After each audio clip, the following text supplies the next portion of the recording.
Ajuste del PER por crecimiento.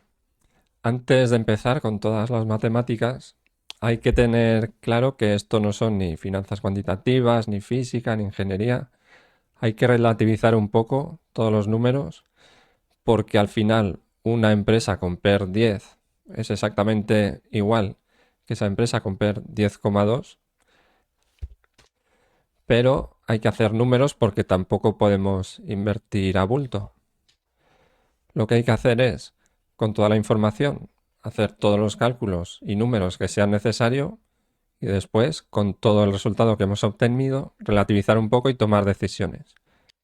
Entonces, ¿qué es el PER?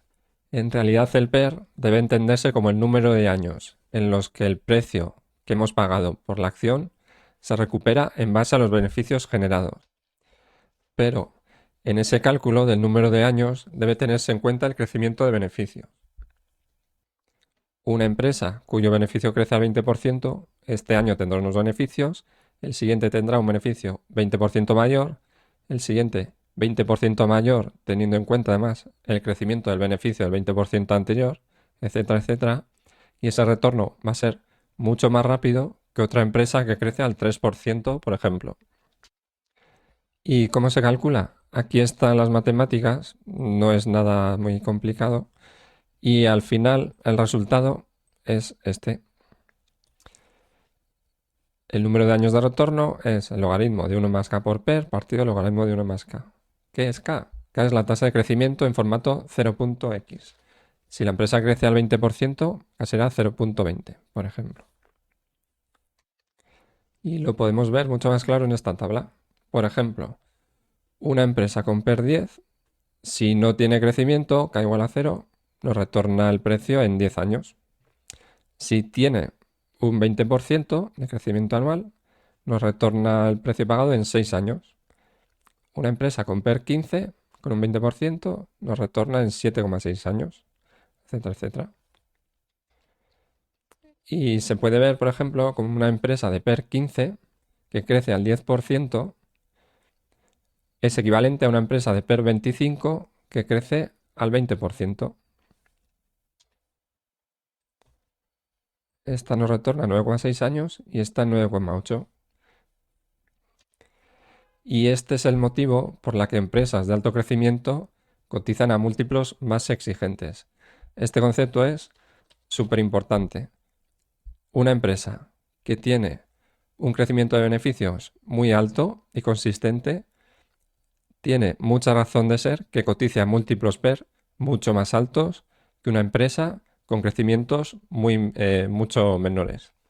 Este concepto es muy importante.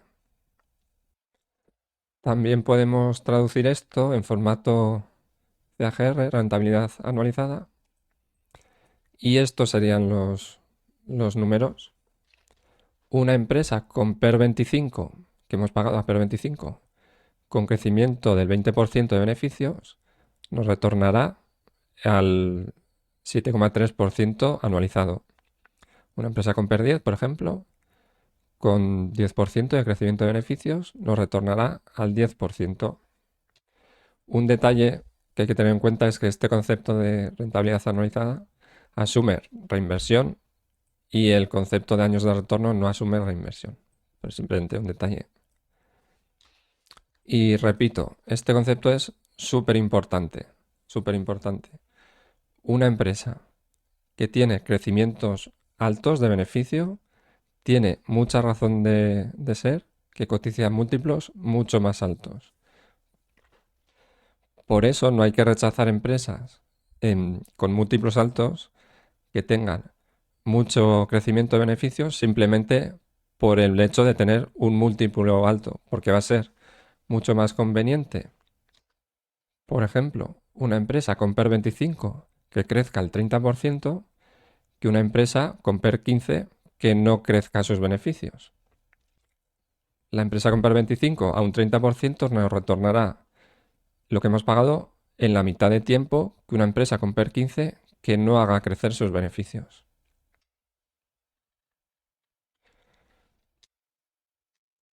Y este concepto que voy a comentar ahora también es muy importante, por el mismo motivo. lo tengo aquí, escrito aquí en este párrafo y lo voy a leer. Se puede ver que existe convexidad, es decir, el crecimiento afecta mucho más a inversiones caras.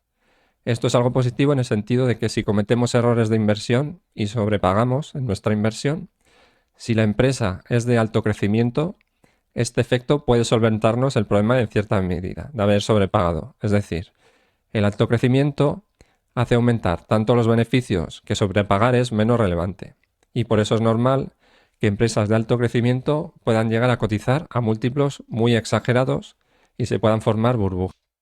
Y por el lado contrario, se ve que es más rentable invertir en empresas muy baratas y que sean solventes, aunque tengan menos crecimiento. Pero eso es muy difícil de encontrar. Se genera en estas empresas baratas y que sean solventes un efecto muelle que hace aumentar tanto la rentabilidad al bajar el PER que le impide bajar más, al atraer a más inversores al hacerse tan evidente esa rentabilidad. Por ejemplo, encontrar una empresa solvente con beneficios predecibles a PER 5 es muy raro, aunque sea una empresa sin crecimiento de beneficios, ya que es una rentabilidad del 15%. Y si la vemos, quizás debamos sospechar. Esto podemos verlo quizás mejor con estas dos gráficas. En esta primera gráfica tenemos, en función de la tasa de crecimiento de beneficios y en función del PER que hemos pagado, el número de años de retorno de nuestra inversión. Si compramos una empresa PER 5, independientemente del crecimiento de beneficios que tenga, prácticamente el retorno de nuestra inversión es muy rápido. Y la tasa de crecimiento de beneficios es poco relevante.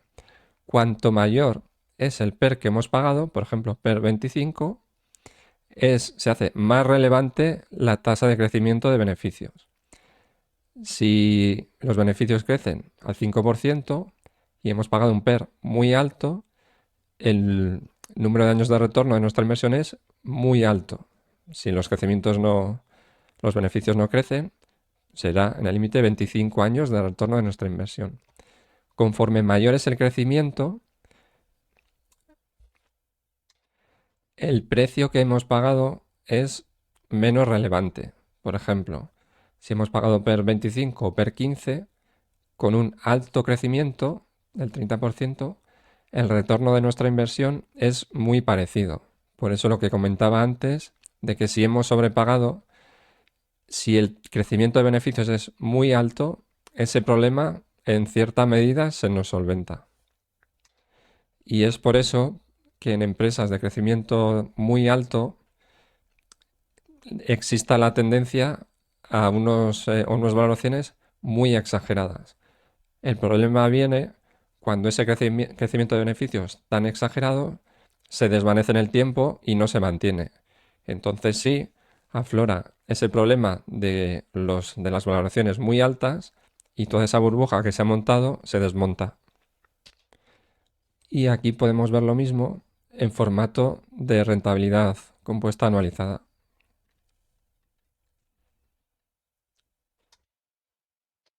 Resumiendo un poco, es muy importante no utilizar el ratio PER tal cual en bruto, sino que es muy importante tener la información complementaria de el crecimiento de los beneficios.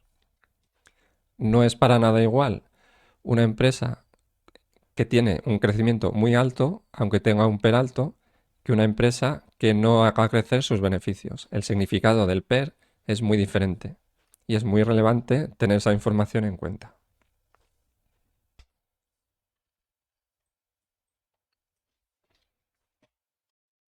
Ajuste del PER por inflación. La inflación y en general cualquier tasa de interés que debamos vencer para nuestra inversión es un freno. Hace que la rentabilidad de cualquier inversión sea menor y es una tasa que debemos vencer.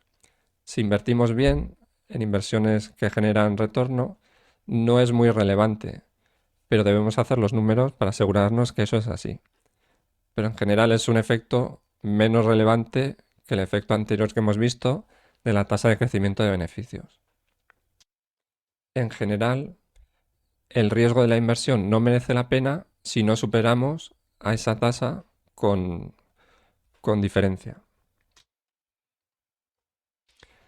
Y voy a leer este párrafo porque creo que el concepto se resume bien. Corregir el PER por inflación o por otro tipo de tasa representativa a vencer es muy importante porque esa será la tasa real de referencia. Que si la inversión no consigue superarla, estaremos perdiendo dinero. Puede que sea irrelevante, pero puede que no, y no es tan sencillo verlo sin hacer los números, y por eso la debemos incorporar. Como concepto general, se puede simplificar la explicación del siguiente modo. La tasa de referencia afectará a las inversiones en empresas caras de bajo crecimiento y será irrelevante en inversiones de empresas baratas de alto crecimiento. Este punto de inflexión caro-barato y crecimiento alto-bajo es muy relevante y con este ajuste que vamos a cuantificar veremos si estamos en el lado seguro o no. Esa erosión que supone la tasa de referencia debe ser superada con creces y entran en juego, por un lado, el precio pagado, los beneficios y por otro, la tasa de crecimiento de beneficios. Evidentemente, en un entorno con inflación baja y con tipos de interés bajo, este efecto es despreciable, pero si no es el caso, es importante considerarlo. Y esa es la razón por la que cuando esas circunstancias cambian, el mercado evoluciona tan violentamente y explica en el sentido en el que lo hace. Además de por la afección de la inflación y los tipos de interés, por la deuda, a los fundamentales del negocio. ¿Qué sucede cuando los tipos de interés empiezan a crecer y a crecer, como ha sucedido recientemente? En cualquier inversión exigiremos una rentabilidad mayor, lo que significa que las valoraciones de todo el mercado se ajustarán a esa circunstancia. ¿Y cómo se materializará? Saldrá un montón de dinero de todo tipo de inversiones hasta el momento en el que el mercado decida que esa circunstancia ya hace que las nuevas valoraciones sean atractivas. Y ese proceso puede ser muy violento. Pero no solo podemos fijarnos en la inflación. Para un inversor institucional, por ejemplo, quizás se deba fijar más en la rentabilidad de un bono a 10 años, por ejemplo, porque si él puede invertir ese capital en un bono y ganar más dinero que con la otra inversión, no tiene sentido arriesgar el capital cuando puedes comprar un bono con total garantía. En general, lo que pongo aquí, el concepto que subyace es que el riesgo de la inversión no merece la pena si no supera con creces a la referencia que debemos salvar. Pero ese cálculo no es tan sencillo como restar rentabilidades y hay que hacer los números. La forma de corregir el PER, teniendo en cuenta la inflación, es calcular el número de años de retorno de la inversión pidiendo que se retorne no la cantidad inicial, sino la cantidad inicial incrementada por la inflación a lo largo del tiempo. El problema que tenemos a la hora de hacer los cálculos es que la inflación es algo muy cambiante y tampoco merece la pena mayor detalle en ese cálculo. No es tan relevante como el efecto anterior del crecimiento de los beneficios. Y podemos utilizar métricas más sencillas, por ejemplo, este valor de inflación que lo ofrece la Reserva Federal de San Luis y que representa lo que los participantes del mercado esperan del valor de inflación en promedio para los siguientes 10 años, que se puede obtener desde esta web. ¿Y cómo podemos hacer los cálculos? Con esta formulilla de aquí, es muy sencilla, no hay una forma explícita de hacerlo, pero podemos hacerlo con una Excel muy fácilmente. Sabemos la tasa de crecimiento de beneficios, el PER que hemos pagado, la tasa de inflación y queremos calcular nuestro número de años de retorno de la inversión. Ponemos todos nuestros números y empezamos con un número de años y igual a 0 y vamos aumentando el número de años poco a poco, 0.1, 0.2, hasta que la parte de la izquierda nos dé igual a 0. ¿Qué sucede? Que si K es muy pequeña, la empresa es de poco crecimiento y la inflación es alta, puede que la ecuación no tenga solución porque el número de años sería infinito. Es decir, que jamás obtendríamos el retorno de la inversión porque el crecimiento de beneficios no es suficiente para vencer la inflación. Y también podemos ver que si hemos pagado un precio muy alto, con un PER muy alto, y la inflación es alta, la tasa de crecimiento necesaria para conseguir el retorno de la inversión en un tiempo razonable es muy alta. Y aquí podemos ver algunas gráficas para diferentes valores de PER y diferentes valores de inflación. Y en general vemos que cuanto mayor es la inflación y cuanto menor es la tasa de crecimiento de beneficios, peor es el resultado. Es decir, vemos que si la tasa de crecimiento de beneficios es muy alta, por ejemplo el 30%, este efecto es irrelevante. Para cualquier valor de inflación, el resultado es satisfactorio. Pero si la tasa de crecimiento de beneficios es baja y la inflación es alta, el resultado puede llegar a ser catastrófico, ¿vale? Porque no somos capaces de generar suficiente beneficio como para vencer a la inflación. En general, quitando toda la matemática y todo lo que hemos visto por aquí, el concepto que nos tiene que quedar claro es que debemos pagar, dentro de una inversión, debemos pagar una valoración razonable y por un negocio que tenga un crecimiento de beneficios lo mayor posible. Si conseguimos eso, negocios con un crecimiento alto de beneficio y con una valoración lo más razonable posible, podremos superar este tipo de efectos, la inflación, tipos de interés alto, cualquier tipo de circunstancia que suponga un freno, podremos ser capaces de superarlo con muchas garantías.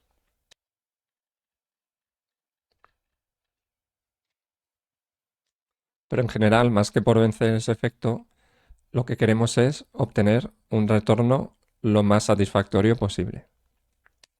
Y es así como lo vamos a conseguir. Vamos a invertir en negocios con una valoración lo más razonable posible para un negocio con un crecimiento lo más alto posible. También hay otras circunstancias que podríamos analizar. Por ejemplo, se puede dar un shock en el mercado por un boom de inflación, por ejemplo, que puede hacer que nuestra empresa en la que hemos invertido baje el crecimiento de beneficios de forma temporal y también los propios beneficios. Podríamos hacer los números, pero lo más relevante que quería comentar es no tanto que ese shock en el mercado afecte a los números de nuestra inversión, sino que lo relevante es que sepamos saber si la empresa en la que hemos invertido tiene los suficientes fundamentos como para sobrellevar esa circunstancia. Un shock se puede dar por cualquier otra circunstancia, afectará a la mayoría de las empresas. Puede que cierto número de empresas se salven por sus circunstancias, pero en general un shock que no está previsto afectará a nuestras empresas porque no hemos sido capaces de prever que eso pueda suceder, porque no hay forma de preverlo, pero sí que debemos asegurarnos que las empresas en las que invertimos tengan los suficientes fundamentos como para poder recuperarse en un medio plazo de cualquier tipo de shock que pueda llegar al mercado. Si llega un shock de inflación o de cualquier tipo no previsible, nos afectará casi 100% a nuestras inversiones, pero si hemos invertido en empresas con ciertos fundamentos, en el medio plazo podrán sobrellevar todo ese golpe y podrán volver a la normalidad en un tiempo razonable. Aquí podemos ver, por ejemplo, podemos comparar la empresa Peloton con la empresa Meta. En el mismo tiempo, la empresa iba revalorizándose de forma muy importante, pero llega un punto en el que empieza a aparecer en el mercado una situación muy relevante de forma poco esperada que afecta a todo el mercado. Los precios sufren una consecuencia importante y Meta, que tiene unos fundamentos muy sólidos, logra recuperarse, se revaloriza de forma muy importante, pero Peloton, que no tenía ningún tipo de fundamento sólido, no logra recuperarse. Ya se queda muerta para siempre porque ese shock que ha llegado al mercado le ha matado. Pero Meta, que sí que tenía unos fundamentos sólidos y el resto de empresas sólidas, ha conseguido recuperarse de ese shock. Eso es lo verdaderamente importante. Más que hacer números, es súper importante asegurarnos de que invertimos en empresas que tengan mucho fundamento detrás.